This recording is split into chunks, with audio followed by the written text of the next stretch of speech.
When thinking about building a pool, from a design standpoint, as a designer slash builder, which is what I am, I always try to guide my customer into understanding how each of the pieces is just a small section. Case in point would be the pool coping and the tile. That seems to be the one thing that the customer thinks is really important to pick out and to point out. And technically it's not. It's a functional piece of the pool. It enhances the pool or detracts from the pool. An awful lot of people want to put what they consider a pretty tile on a pool. And normally a pretty tile, if you think visually a pretty tile, probably distracts the eye, probably distracts the overall look.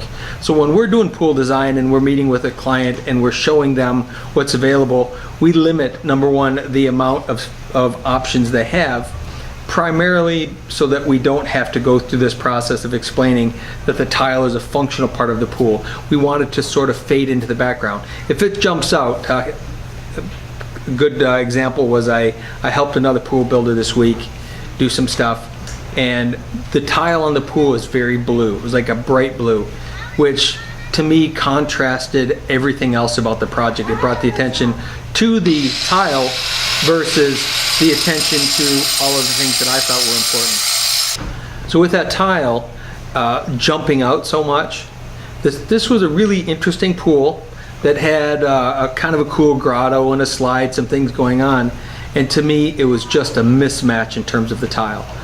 I imagine in this particular case, the builder, and I didn't ask him, probably sent the homeowner into a local supplier and said, go ahead, pick out your tile and pick out your coping. And them not really understanding how that works, I imagine they just picked out what they thought was a pretty blue tile. And unfortunately to me, it was a real detractant. The pool's not done. Maybe when it's done, it'll be okay, but it could have been great. And in explaining that, always think about how the tile and the coping work together, but more importantly, how the rest of the environment works.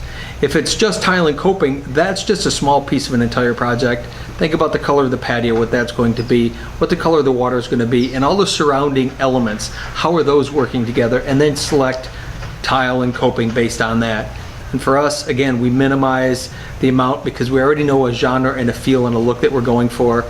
So we know the tones and the colors to use. And normally, a customer will just let us make those decisions, because I do think that it's a very small piece of a very big pie, and if you focus on that instead and you give too many options there, I think it can really hurt the project overall. Normally our favorite material to use on coping is a tumbled bluestone. It just affords us a real creative, free, more natural look. This particular customer did not want that. Now, tumbled bluestone is a raw material. It's not trimmed or shaved or coped to create a bullnose coping. It's just raw material that then we fashion as we need. They liked a little bit more symmetry, wanted a cut stone. It could have been man-made or natural stone. They weren't necessarily concerned with that, but they wanted a nice clean bullnose edge. And in this particular case, knowing what we had going on with the boat and with the waterfall and sort of that look, that wharf fishing village type of look going on, it was important to me to tone down the colors and not make them too out there, not grab a stone that was super bright or tile that was super bright. And I brought several examples out, and the homeowner had said, well, which one would you pick?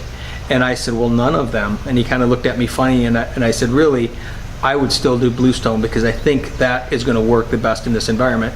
And he said, well, you know, would you have a sample? And I said, well, no, because you guys had said you didn't want it. So instead, I veered him back away from that, and I showed him the different stones. And I said, out of all of them, this is a quartzite product. I like this because of the variety. It has some variety of colors. Each stone is a little bit different. There was one particular color of the stone they didn't like. We tried to minimize using that as much as possible in the blend of coping. And we picked that stone, and then we picked the tile that was going to work in combination with that, which is going to work with our patio, which is then going to work with all the colors of the waterfall and the boat and the surrounding everything that we're going to do with it. So it's sort of that natural process. And for me, what happens, and it's a progressive thing. You have to build one on top of another. But for me, is I build the pool in my head 100 times before we ever put a shovel in the ground. So I kind of have this visual of what I expect it to be, and that's what makes it easier for me to decide on colors ahead of time. We're not willy-nilly figuring out as we go.